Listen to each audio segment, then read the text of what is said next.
بيبدأ الانمي بتاعنا مع هيونج وهو بيتعرض للتنمر من زمايله في المدرسة، بيفضلوا يستهزئوا بيه وبيخلوه يقلد حركات الكلاب. ساعتها بقى واحد من المتنمرين بيتعصب عليه اكتر وبيضربه وبيقول له حتى تقليد الحيوانات ما انتش نافع فيها، انت حتة خنزير مفيش منك اي فايدة، وبيضربه كمان.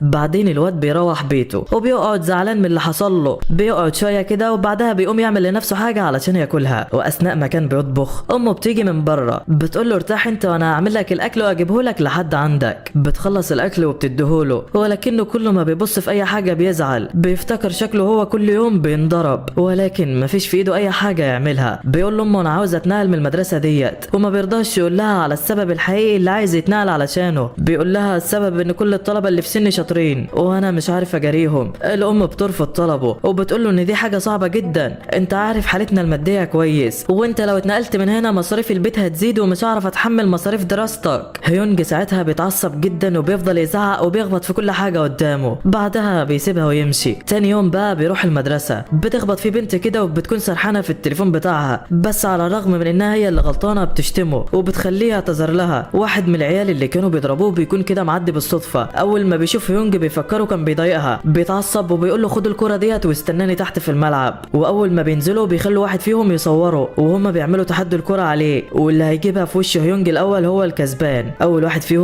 بيشوط عليه الكره جامد ولكن هيونج بيتفاداها. بيجي تاني واحد وبيشوط الكره بسرعه جدا لدرجه ان هيونج ما بيقدرش يشوفها وبتيجي في وشه. الخسران فيهم بيتعصب جامد، بيروح لهيونج وبيضربه وبيقول له ما كانش المفروض تفادي الكره بتاعتي، وبيديله بوكس بيوقفه تاني وبيقول له انا لسه ما خلصتش. بيفضل يضرب فيه في كل حته وهيونج ما عادش قادر يتحرك. وام هيونج كانت جت علشان تخلص ورقه للمدرسه في الوقت ده، واول لما بتشوفه في الحاله ديت بتتعصب وبتروح تشتم في الواد اللي بيضربه. ولكن وعلى غير المتوقع هيونج بيدافع عنه وبيقول لها ده صاحبي بيهزر معايا مش اكتر، امشي يلا وما تسببليش احراج اكتر من كده. ده على اساس ان كل الضرب ده مش احراج يعني. الام بعدها بتفهم كل حاجه وان ده السبب الحقيقي اللي مخليه عاوز يتنقل من المدرسه ديت. بعدين بتسيبه بقى وبتمشي. الواد هو كمان بيخلص مدرسته وبيروح، بيلاقي امه قاعده كده مستنياه، بتطلب منه يقعد معاها علشان تتكلم معاه شويه. بتقول له انا كنت جايه لك المدرسه النهارده علشان احول لك منها وانقلك لمدرسه تانية، وبالصدفه شفت اللي حصل لك هناك. انا عارفه انك مالكش ذنب في اي حاجه بتحصل لك، وعلشان كده انا هنقلك لمدرسه جديده، وخلي بالك بقى من نفسك علشان هتسكن لوحدك بعد كده. هبعت لك الفلوس كل اول شهر علشان تكمل دراستك، وما تقلقش عليا انا هبقى كويسه. هيونج بيسمع الكلام وبيتاثر جدا، بيفضل بعدها يعيط وزعلان على الحاله اللي هو فيها وانه هيخلي امه تتحمل مسؤوليه اكبر من طاقتها. بس بعدين بيسمع كلامها وبيروح للمدينه الجديده. بيقول في نفسه انا لازم اثبت وجودي هنا وما اسمحش لحد يتنمر عليا مهما حصل. مدينه جديده، ناس جديده، حياه جديده بقى وكده. بيوصل عند الاوضه اللي امه مأجرها له وبيكون شكلها مبهدل خالص، ولكنه بيقول اي حاجه احسن من اللي كان بيحصل لي. بيحط حاجاته وبيروح يجيب باقي الحاجات اللي امه بعتها له. وفجاه وهو ماشي بيخبط في بنت كده. البنت وعلى غير توقعه بتعتذر له وبتقول له انها ما انتبهتش علشان بتدور على صاحبها. وهيونج وقتها بيفرح لان دي اول مره حد يعامله فيها باحترام. ولكن فجاه وهما بيتكلموا صاحب البنت بيجي وبينده عليها، بيسالها اذا كان الولد ده بيضايقها ولا لا، بس البنت بتقول له انها خبطت فيه بالغلط وهي ماشيه. هيونج بقى هو كمان في الوقت ده استغل ان صاحبها ما زعقلوش وقعد يبص له كده ويضحك. صاحبها بيتعصب وبيقول له انت بتضحك ليه؟ فهيونج بيقول له علشان خبطت في صاحبتك، على اساس انه كده يعمل لنفسه شخصيه يعني، وبيضحك في وشه تاني. ساعتها الواد بيتعصب جامد، بيمسك هيونج وبيفضل يضرب فيه بكل عصبيه. كل الناس اللي كانت موجوده بتمسك التليفونات وبتبدا تصوره، والواد كان قاعد ينضرب ومفيش حول ليه ولا قوه. بعدها بيروح اوضته وبيقعد في ركن كده يفتكر اللي حصل ويعيط.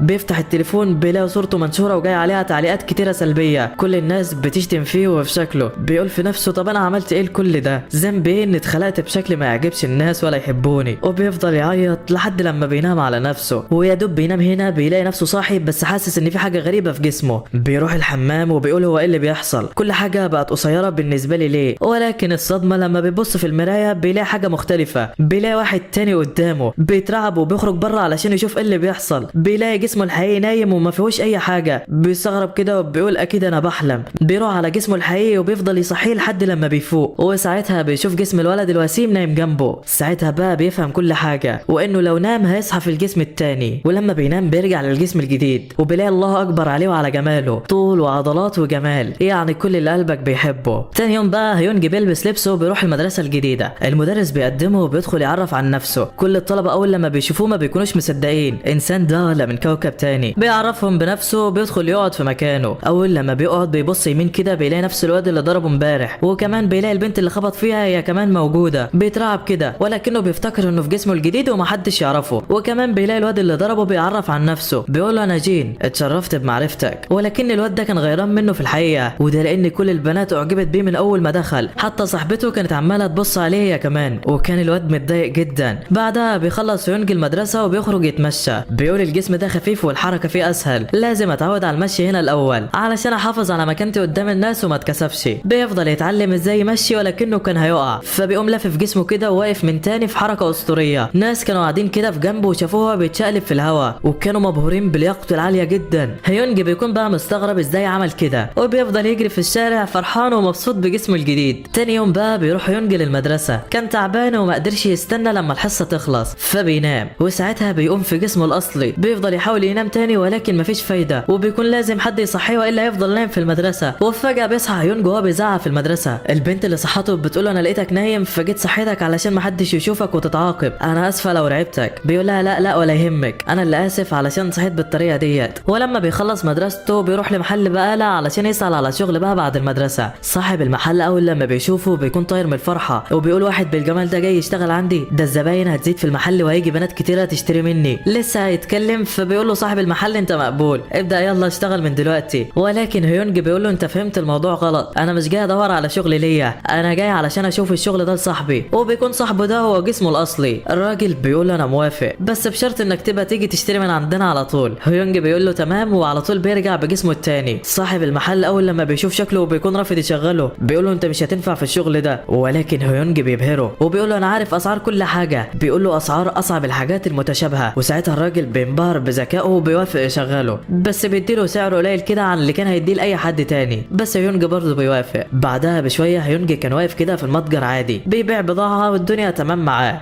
بس فجاه بيدخل مجموعه من الطلبه علشان يشتروا سجاير وبيطلعوا من نفس مدرسته. هيونج ما بيرضاش يديلهم حاجه وبيقول لهم ان السجاير ممنوعه لاي حد تحت السن القانوني. العيال بتقول له مشيها يا عم ومحدش هياخد باله، بس هيونج ما بيسمعش كلامهم وبيرفض يديلهم حاجه. جين بقى في الوقت ده كان مستني العيال دول بره، واتاري ان دي العصابه بتاعته اصلا. اول ما جين بيدخل المحل كده بيشوف هيونج جوه وبيعرف ان هو البياع، فبيروح على طول على شويه حاجات كده وبياخدها وبيقول له انا هاخد الحاجات ديت من غير فلوس وهنسى انك كنت بتبص على حبيبتي وهسامحك. هيونج بقى كان خايف وما نطقش بحرف واحد. جين بعدها بيبص كده على اسمه وبيعرف ان اسمه هيونج هو كمان، وده نفس اسم الولد الجديد اللي اتنقل لمدرستهم. اول لما بيعرف كده بيتضايق، بيرمي كل حاجه كان جايبها وبيقول له الاسم ده بيضايقني، انتوا الاتنين بصيتوا لحبيبتي وانت لازم تتضرب دلوقتي. بينزل يضرب فيه لحد لما بيكسر وشه. ومش بس كده، لا ده بيصوروا تاني صور عريانه علشان ما يبلغش عنهم، ولو بلغ فينشر الصور ديت. ساعتها هيونج بيقعد يعيط من كتر التنمر اللي بيحصل له. بيقول تاني انا ايه ذنبي لكل ده، انا عملت ايه بس علشان يحصل فيا كل شويه كده. وكان في قمه الحزن وقتها. ومن ناحيه تانية امه بتتصل عليه علشان تسال على حاله، بيكتم بعدها دموعه وما بيبينلهاش ان في اي حاجه. بتقول له انت عامل ايه والدنيا عامله ايه، فبيقول لها ما تقلقيش الوضع تحت السيطره، فبتقول له تمام وبعدين بيقفله. وامه في الحقيقه بتكون تعبانه جدا، وده لانها اشتغلت في شغل اضافي علشان تبعت له مصاريف اكتر، وشكل الاتنين حياتهم بقت صعبه جدا. تاني يوم بيروح هيونج بقى للمدرسه، بيسمع جين وعصابته هما بيتكلموا على اللي عملوه فيه وبيوروا صوره للطلبه التانيين زمايلهم. هيونج واقف وسامع كل اللي حصل وعينه كلها شر من ناحيتهم، لحد لما واحد فيهم بيشتم فيه وفي امه. بيقول واحد زي ده اكيد امه سايباه في الشارع ومقضياها. ساعتها بقى هيونج اتعصب جدا، بيعلي صوته وبيقول لهم انتوا كده رجاله يعني تشتموا في عيل ضعيف ما بيعرفش يدافع عن نفسه. جين بيسمع الكلام وبيتعصب، بيقول انا من زمان وانت مش عاجبني يالا، انت اللي جبته لنفسك. وكان لسه هيهجم عليه فبيلاقي واحد من الطلبه بيمنعه، ولكن ده ما بيفرقش مع حد، بيبعد ايده وبيقول لهيونج اجهز بقى علشان مش هرحمك. هيونج بيكون متوتر لانه ما اتخانقش مع حد قبل كده في الجسم ده، وكمان خايف انه يخسر سمعته قدام كل الطلبه. جين بيهجم عليه بسرعه جدا، ولكن هيونج بيلاحظ انه شايف ايده بتتحرك بسرعه بطيئه جدا وكأن الزمن وقف عنده، وبيقدر يتفاداها بكل سهوله. وده طبعا نتيجه لكل الضرب اللي اخده زمان، وبقى بيتوقع اي ضربه ايا كانت سرعتها بيتفاداها بسهوله، وكل الطلبه بيتصدموا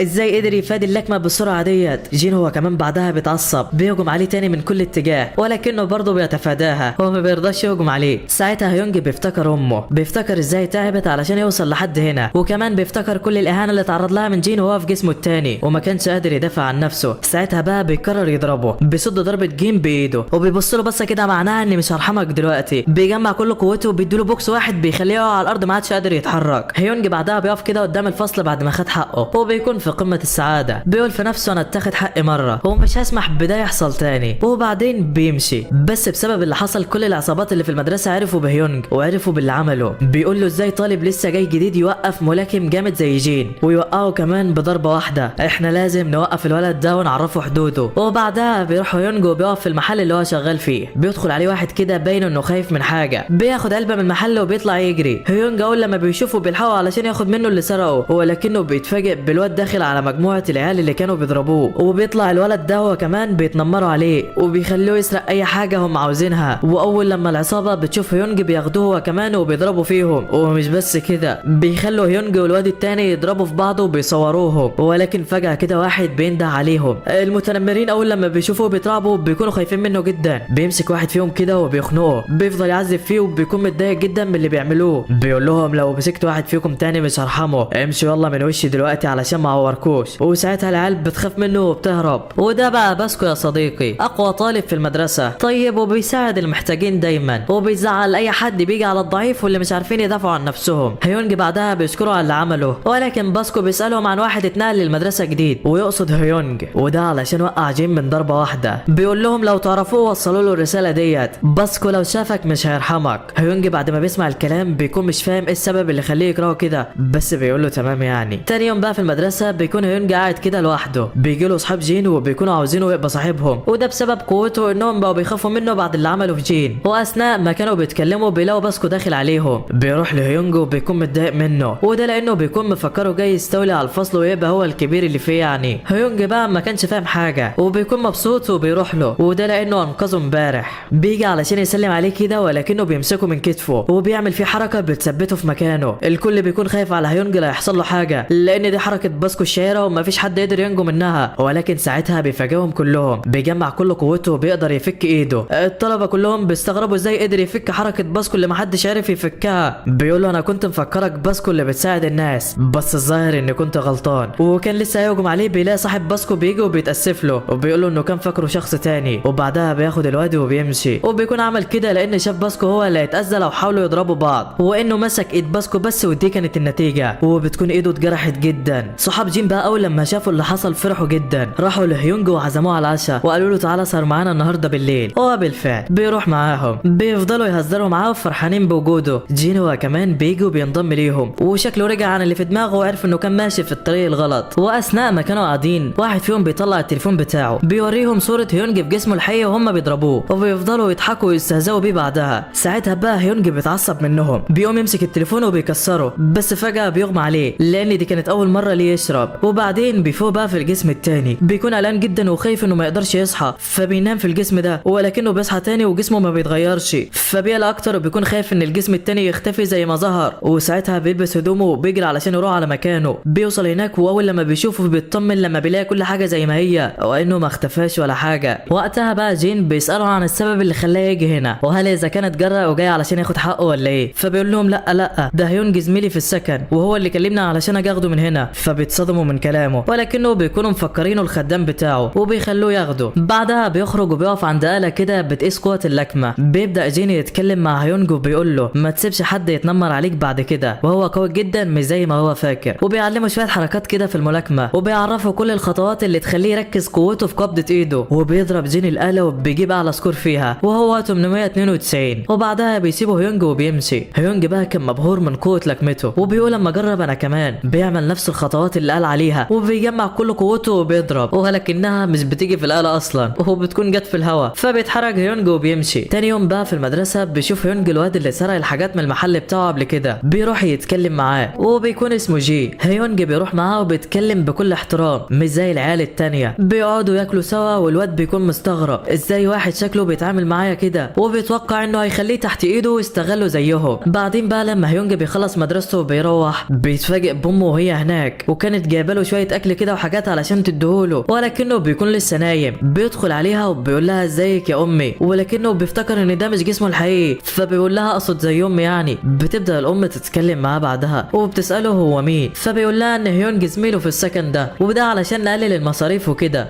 بتساله كمان عن ابنها والسبب اللي خلاه نايم لحد دلوقتي، فبيقول لها انه اشتغل في شغل اضافي بالليل وانه بيفضل هناك لحد الساعه 12 بالليل وده اللي خلاه تعبان وعاوز ينام. الام وقتها وقتها بتفرح جدا، اخيرا ابنها كبر وتحمل المسؤوليه، ولكنها في نفس الوقت كانت زعلانه. بتقول له العيب مش عليه، العيب عليا علشان ما قدرتش اوفر له كل اللي محتاجه، والا ما كانش هيفكر في الشغل اللي اشتغله. وبتقول له تعالى معايا نتكلم في مكان تاني علشان ما يصحاش. وهو بالفعل بيروحوا مطعم وبيقعدوا هناك يتكلموا. بتقول له الام ان ابنها ده كان بيتعرض للتنمر من زمايله في المدرسه، انا جبته هنا علشان يبدا حياه جديده، ضغطت على نفسي واشتغلت في اكتر من مكان علشان اوفر له كل حاجه هو محتاجها. انا عايزه منك حاجه واحده بس، انك تحميه وما تخليش اي حد يأذيه او يهينه، وده علشان هو اتحمل كتير وما كانش في حد بيدافع عنه. هيونج ساعتها بيفتكر ذكرياته وكلامه معاها قبل ما يمشي، بيتأثر جدا وبيقول لها انا مش هخلي حد يتنمر عليه او هسيب حد يضربه تاني، ما تقلقيش عليه انا في ظهره. فالام بتفرح جدا وكانت في قمه السعاده. من ناحيه تانية بقى كان باسكو قاعد وسامع كل حاجه، وبيكون ماسك نفسه بالعافيه، وبيكون مفكره بيستغل الواد الغلبان ده هو وامه. وبعدها بيخرجوا وبتاخد الام الكراتين المستعمله علشان تبيعها، وبيكون ده شغلها الجديد. الام بتطلع فلوس وبتديها له وبتقول له ده حق اللي شربته. ما بيكونش راضي في الاول، ولكن الام برغم احتياجها بتقول له انا ما باخدش حاجه من غير مقابل، وبتصمم تديها له. ولما باسكو بيشوفها وهي بتديله الفلوس بيتضايق جدا، وبيقول انا مش هسمح بده يحصل ولازم ارجع حق الست ديت وارجع الفلوس منه. بيستناها تمشي، بيروح لهيونج بعدها وبيستفزه، بيقول له تعالى المكان بعيد علشان ما حدش يسمعك وانت بتطلب المساعده. هيونج ما كانش فاهم حاجه وبيقول له انت ليه عاوز تضربني؟ انا ما عملتلكش اي حاجه. باسكو ما بيرضاش يتكلم وبيقول له هات الفلوس اللي العجوز ادتها لك. هيونج وقتها ما بيفهمش اللي بيحصل وبيفكره عاوز ياخد الفلوس منه زي بقيه المتنمرين، وبيقول له لا انا مش هسمح لك. باسكو بعدها بيهجم عليه وهيونج بيفادي هجماته بكل براءه. باسكو بيقول الواد ده محترف خالص، بيهجم عليه هجمه سريعه وبيقدر يجرحه بيها. هيونج ساعتها اتعصب جامد، بيفتكر كلام جين وهو بيعلمه طريقه الملاكمه، بياخد نفس الوضعيه وبيهجم عليه بيها. الضربه سريعه جدا وشكلها دي نهايته، ولكن باسكو بيتفاداها ولسه هيهجم بيلاقي ضربه عكسيه من هيونج بتخليه على الارض مش قادر يتحرك. صاحب باسكو كان معدي بالصدفه وشاف كل اللي بيحصل وشافه هو كمان واقع على الارض، فبيروح عليه وبيساعده وبيكون مستغرب ازاي هيونج قدر يعمل فيه كده. وبعدين بيمشي، بيروح هيونج بقى بعدها للمحل علشان يكمل شغله. بيجي له هناك باسكو علشان يشتري منه حاجات، بيبص له هو زعلان كده وبيقول له انا اسف اني ما عرفتش ارجع حقك. وهيونج ما بيكونش فاهم اي حاجه، وقبل ما بيمشي بيقول له اتمرن وطور من نفسك، القوي والضعيف عندهم نفس ال 24 ساعه، لازم بس تحسن من نفسك علشان ما تخليش حد يضربك. كلامه بيأثر فيه فعلا وبيبدأ ان هو يتدرب. واثناء ما كان بيتدرب بتدخل عليه القمر ديت، بتشوفه وهو بيتدرب. الواد بيتكسف خالص وبيقف علشان يشوفها. البنت بتشتري كل اللي هي عايزاه وبتشتري له كمان مشروب للطاقه علشان يساعده في التمارين وكده، وبتتعامل معاه بلطف مش زي الناس التانية. بعدين بتسيبه وتمشي. الواد طبعا بيستغرب وما بيكونش مصدق نفسه، وشكلها هتلعب ولا ايه يا صديقي. وتاني يوم بقى صحاب باسكو بيكونوا عرفوا بكل اللي حصل، وانه هيونج ضربه وسابه مرمي على الارض، وكلهم ما كانوش مصدقين اللي حصل ومتضايقين لان باسكو من ساعتها ما جاش المدرسه ومختفي وقاعد في البيت ما بيخرجش. بيقرروا بعدها انهم ياخدوا حقه ويتجمعوا على هيونج ويضربوه. وفي نفس الوقت كان هيونج في المدرسه ماشي كده عادي، شاف واحد بيتنمر على زميل ليهم وبيتعاملوا معاه بنفس المعامله اللي كانوا بيعملوه بيها في مدرسته القديمه يعني. ووقتها بيقرر ما يسكتش ويدافع عنه زي ما كان بيتمنى اي حد يساعده وينقذه وهو بينضرب. بيروح ويقف قدام المتنمرين وبيبص لهم بعصبيه، وهم اول لما بيشوفوه بيعرفوا انه جاي يتخانق معاهم، وكانوا لسه هيضربوه بيلاقوا استاذ جاي ناحيتهم فبيسيبوه وبيمشوا. بعدها بيروح مطعم المدرسه وبيقعد مع صاحبه جاي والولد اللي كانوا بيتنمروا عليه من شويه، وبيكون اسمه تاكي بالمناسبه. بيبدا بعدها يونج يتكلم مع تاكي ويهون عليه، بيقول له انا عارف انك مالكش ذنب في كل اللي بيحصل لك، بس ما تقلقش لو حد كلمك تاني انا هساعدك وهفضل جنبك مهما حصل، بس بشرط انك تبقى صاحبي. تاكي ساعتها بيتعصب وبيقول له لا احنا مش زي بعض وعمرنا ما هنبقى اصحاب، انا كل يوم بنام جسمي متكسر من كتر الضرب اللي باخده، بتهان كل يوم حرفيا، بتمنى ان اموت واخلص من اللي بعيشه. يمكن انت فقير وهدومك مش ماركات زيي، بس كل الناس تتمنى تصاحبك، وكمان قوي بتعرف تدافع عن نفسك، مستحيل انا وانت نبقى اصحاب. هيونج بقى اول لما بيسمع الكلام بيتاثر جدا وبيسيبهم ويمشي. من ناحيه تانية كان صحاب باسكو في نفس المكان بيراقبوه وبيقولوا انهم هيستنوه النهارده بعد المدرسه ويضربوه يعني، ولكن الواد ده بيسمعهم. بعدها بيخلص هيونج مدرسته وبيكون ماشي كده في امان الله. بتتصل عليه امه وبتقوله انها هتيجي علشان يحتفلوا بعيد ميلاده سوا وما يقلقش هي هتعمل له كل اللي بيتمناه. هيونج بعدها بيعتذر لها وبيقول لها انه عنده مذاكره كتيره ومش هيعرف يجي. بتلاحظ الام ان صوته متغير وبتساله اذا كان تعبان ولا لا، فبيقول لها لا. وبعدها بيخرج من المدرسه علشان يروح للبيت، وبيكون صحاب باسكو معاهم اسلحه ومستنينه يعدي من هنا علشان يضربوه، ولكن وهو ماشي بيقابل زميله اللي سمعهم وهم بيتكلموا عليه. بيديله شنطه كده مكتوب عليها عيد سعيد سعيد، وبيعرف هيونج ان هو سمعه وهو بيكلم امه وعرف ان النهارده عيد ميلاده. بيكون جايب له بقى في الشنطه ديت هدوم ماركات ومروق عليه على الاخر. هيونج ما بيرضاش ياخدها في الاول ولكنه ملحقش يعترض اصلا، لا الواد ساب الشنطه كمان و20 شنطه زيهم ومشى. اما بقى اصحاب باسكو فكان عمل معاهم الواجب قبل ما يقابله، هو ضربهم لوحده وشكله هو كمان مش سهل يا صديقي. هيونج بعدها بقى بيروح البيت وبيكون مصدوم من كل الحاجات اللي جابها له، وبيتصدم اكتر لما بيلاقي ان كل حاجه فيهم ماركه عالميه وبسعر غالي جدا. وتاني يوم بقى في المدرسه كان في شويه عيال كده قاعدين ومستنين هيونج يدخل علشان يتنمروا عليه وعلى هدومه، وعاوزين طبعا يحرجوه ويقللوا منه قدام الطلبه. ولكن لما هيونج بيدخل بيصدمهم، وده طبعا علشان هو لابس هدوم جديده وحاجات غاليه عكس العاده يعني. بيسالوه عن الهدوم ديت فبيقول لهم الصديق اللي جابهم لي.